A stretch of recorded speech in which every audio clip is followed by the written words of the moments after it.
तर भीड प्रकरणात सहभाग असेल तर राजीनामा मागेन असं सुरेश धस यांनी म्हटलेलं आहे। धनंजय मुंडेंवरील प्रश्नावरती सुरेश धस यांनी ही प्रतिक्रिया दिली।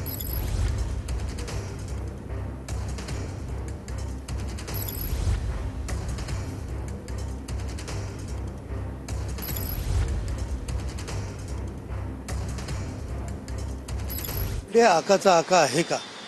अहो मी आता सांगितलं ना, धनंजय मुंडेचे आकाचा आका। मग त्यांचा राजीनाम्यासाठी तुम्ही ज्या पद्धतीने सगळीकडनं मागणी होते, मी मागणीच नाही केलेली राजीनाम्याची। मी कधी मागणी करेल? त्यांचे इन्व्हॉल्वमेंट याच्यात आलं तर मी नाही करत, राष्ट्रवादीचेच लोक करतात, ते त्यांचे ठरवतील ना। हिंमत 2019 पासून जास्त वाढली। धनंजय मुंडे यांनी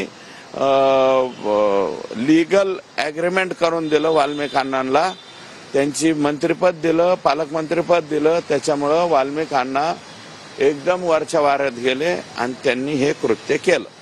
इथं मराठा समाजाचा संतोष देशमुख आहे, याच्याऐवजी वंजारी समाजाचं जरी लेकरू असतं कोणी तर त्याच्यासाठी सुद्धा आम्ही एवढंच धडपडलो असतो आणि एवढंच लावून धरला असतं।